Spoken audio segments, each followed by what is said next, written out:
Imagine you're strolling through Boston's North End, thinking about how the biggest risk to your day is probably bird poop or maybe a rogue bicyclist. Imperative to cut the green wire. But no, January 15th, 1919 had other plans for Bostonians. On this surprisingly warm day, the city experienced one of the most bizarre disasters in history, the Great Molasses Flood. Yes, molasses. That slow-moving sweetener you might drizzle on your pancakes decided to wreak havoc at a horrifying pace. A massive storage tank burst, unleashing a 15-foot-high wave of molasses traveling at 35 miles an hour through the streets. This wasn't just a sticky situation, it was a deadly one. Before Boston was turned into a syrupy disaster scene, there sat a colossal steel tank, 50 feet tall and 90 feet in diameter, like a metal giant just chilling in the commercial area of the North End. Owned by the Purity Distilling Company, this tank was no decorative piece. It held approximately 2.3 million gallons of molasses. The molasses was crucial for the production of industrial alcohol, which was a big hit back then, not just for making Uncle Joe's dinner, but also for making munitions. You know, the usual Roaring Twenties cocktail of booze and bombs. Despite its sturdy look, the tank was a disaster waiting to happen. Built in a rush to cash in on the booming alcohol market, the construction quality was, to put it mildly, as sloppy as the product that it stored. Reports from locals about the tank leaking were very frequent. Kids in the neighborhood would even collect the leaking molasses for a quick sweet treat.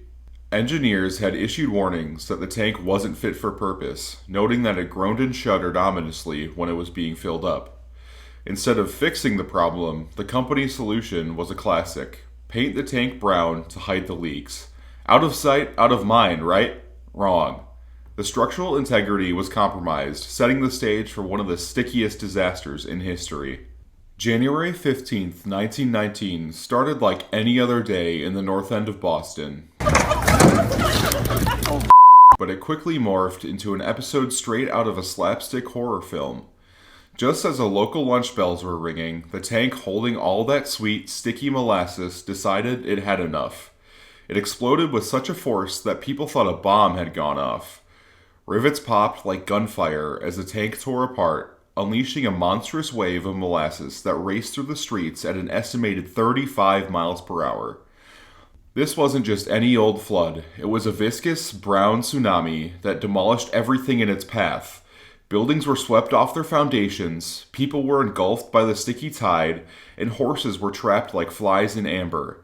The scene was apocalyptic. A river of molasses twisting through the streets, turning everything it touched into a sticky mess. The Boston Post described the scene with melodramatic flair, reporting that molasses, waist deep, covered the street and swirled and bubbled about the wreckage. Here and there struggled to form. Whether it was an animal or human being was impossible to tell.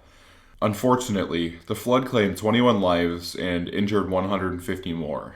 After the molasses flood washed through Boston's North End, it left behind a disaster zone comparable to that of a battlefield. The cleanup was monumental. It took over 87,000 man-hours to remove the sticky residue from the streets, buildings, and even the harbor, where the molasses had rushed into the water. The whole city was sticky to the touch, and every local dog was suspiciously happy about it. The legal aftermath was just as messy as the physical one. Families of the victims of the injured parties filed lawsuits against the United States Industrial Alcohol Company, or the USIA, the parent company of Purity Distilling, in what became one of the first class action lawsuits in Massachusetts. The court battle dragged on for years. Ultimately, the company was found liable due to neglect and poor tank construction. They ended up shelling out around $600,000 in damages, around $9 million in today's money. Not cheap, but then again, neither is replacing an entire neighborhood or compensating for lost lives. The molasses disaster also led to changes in public safety regulations and engineering standards nationwide. It became a case study in engineering ethics and a cautionary tale about the importance of oversight in industrial projects. No one wanted a repeat of the Molasses Massacre. The Great Molasses Flood of 1919 remains one of the most bizarre and tragic events in American history. It's a story that sounds almost mythical, an urban legend that sweetened the bitter reality of industrial shortcuts and negligence. This tragedy served as a crucial turning point that underscored the need for stringent safety standards and responsible corporate behavior. Today, the event lives on in the collective memory of Boston, a cautionary tale of how even the most mundane substances can become deadly when mishandled.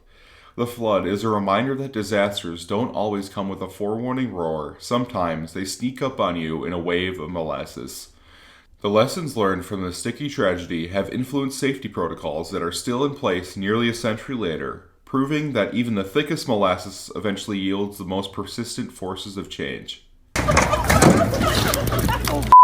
Why was it so